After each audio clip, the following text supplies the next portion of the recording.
आइए आज के इस वीडियो में हम देखेंगे ब्रूस्टर के नियम। ब्रूस्टर का नियम क्या था और उन्हें सिद्ध भी हम कर देंगे। तो चलिए शुरुआत करते हैं आज का ये आपका वीडियो, जिसमें ब्रूस्टर के नियम को हम देखेंगे। दिया गया है कि ब्रूस्टर का नियम क्या है। तो इसमें कहेंगे कि जब अध्रुवित प्रकाश, यानी जिस प्रकाश का ध्रुवण न हो, जब अध्रुवित प्रकाश एक पारदर्शी माध्यम, यानी जब अध्रुवित प्रकाश किसी पारदर्शी माध्यम जैसे जल, कांच इत्यादि के तल पर, जल, कांच इत्यादि के तल पर आपतित होता है, जल, कांच इत्यादि के तल पर आपतित होता है, डाला जाता है, तो उसका कुछ भाग परावर्तित हो जाता है और शेष भाग अपवर्तित हो जाता है। कुछ भाग परावर्तित होता है यानी लौट जाता है, जिस माध्यम से आया रहता है उसी माध्यम में, और कुछ भाग अपवर्तित होता है यानी उस माध्यम में से होकर गुजर जाता है।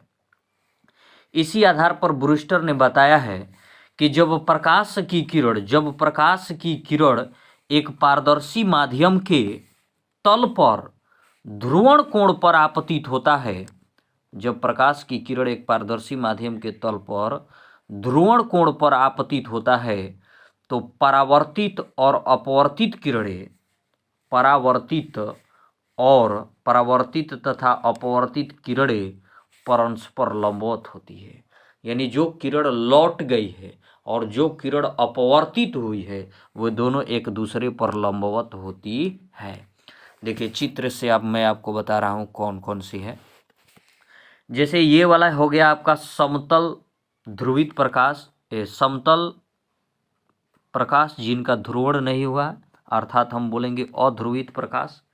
ये प्रकाश की किरण है जिनका ध्रुवण नहीं हुआ है, अर्थात अध्रुवित प्रकाश है। इसमें हम ऐसे भी कर सकते हैं क्योंकि अध्रुवित प्रकाश परस्पर लंबवत होकर के गुजरती है, ऐसे कर सकते हैं। ठीक है, यहाँ भी हम इनको दर्शा सकते हैं क्योंकि अध्रुवित प्रकाश है, ऐसे भी कर सकते हैं, या ऐसे सिंपल भी रखे तो कोई दिक्कत नहीं है। तो कहा गया कि ये आने वाली प्रकाश की किरणें है, तो यहाँ पर एक कोण बनेगा आपतन कोण, जिसको हम बोलेंगे ये आपका होगा अपवर्तन कोण हो जाएगा आर। ये अपवर्तन कोण क्या हो जाएगा आपका आर हो जाएगा। ये आपका अभिलंब है, ये क्या है अभिलंब डाला गया है, जो कि आप देख रहे हैं अभिलंब हो गया ये। ये विरल माध्यम वायु है और सघन माध्यम क्या है जल है।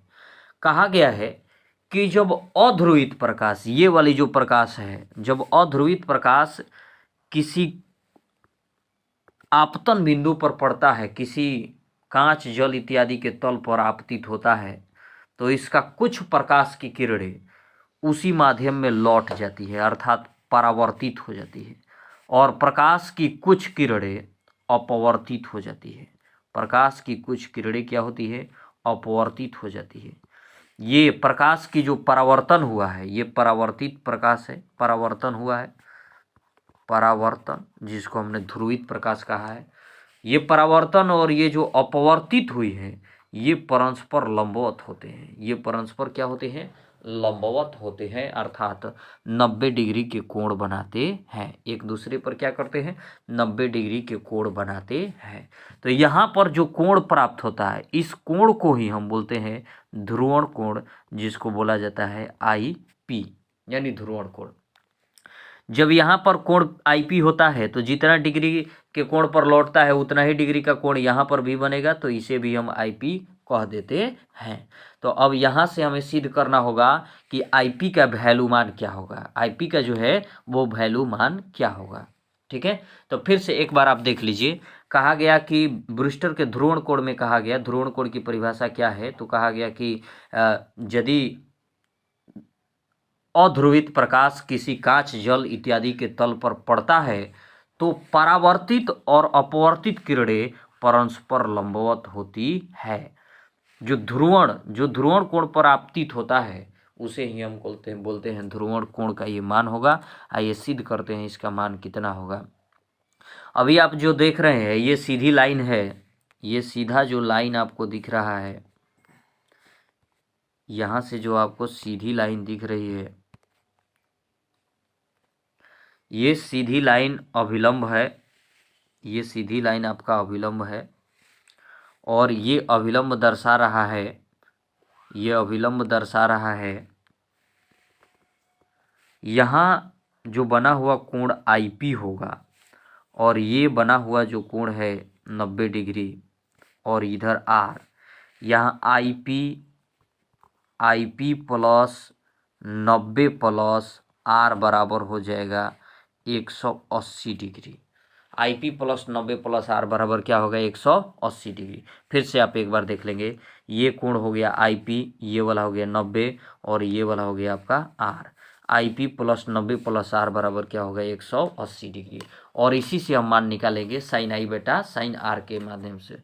तो देखिए नीचे देख लेते हैं, आईपी दिया गया है, IP plus 90, IP plus 90, IP plus 90 plus R बराबर 180 हो गया है। अब इधर आर, आईपी प्लस आर बराबर 180 माइनस 90 हुआ है, तो आईपी प्लस आर बराबर 90 आ गया है। आर का वैल्यू मान निकाला गया है, आईपी जब उधर जाएगा तो 90 माइनस आईपी हो जाएगा। स्नेल का नियम यहाँ पर लगाया गया है कि स्नेल के नियम के हिसाब से जो है साइन आई बराबर साइन आई बटा में साइन आर होता है, एन बराबर साइन आई बटा में साइन आर होता है। तो एन बराबर हो जाएगा साइन आई पी और आर का मान आया है 90 माइनस आई पी, तो sine 90 minus I P. Sine 90 minus theta बराबर होता है cos theta, sine 90 minus theta बराबर क्या होता है कॉस थीटा होता है। तो यहाँ आप देख लेंगे एन बराबर साइन 90 माइनस थीटा जो था वो हो गया है आपका बदल करके कॉस थीटा के रूप में, किसमें कॉस थीटा के रूप में हो गया है। तो साइन आई पी बटा में कॉस आई पी बराबर टेन आई पी हो गया। अर्थात एन बराबर जो है एन बराबर हो जाएगा टेन आई पी। एन बराबर क्या होगा टेन आई पी, इसको हम बोल सकते हैं tan inverse N, tan I P हो गया है। इसको हम बोलेंगे आई पी बराबर टेन इनवर्स एन, या कहीं कहीं म्यू से भी इसको सूचित किया जाता है। तो जब म्यू से सूचित किया जाता है तो इसे हम बोल सकते हैं आई पी बराबर tan inverse mu, tan inverse mu कहिए या टेन इनवर्स आई पी बराबर टेन इनवर्स एन कहिए, दोनों एक ही बात हुए। इसी को ब्रूस्टर कोण या ध्रुवण कोण कहा जाता है, ब्रूस्टर कोण या ध्रुवण कोण के नाम से जाना जाता है। तो चलिए इस वीडियो में इतना ही, फिर मिलते हैं अगले वीडियो के साथ।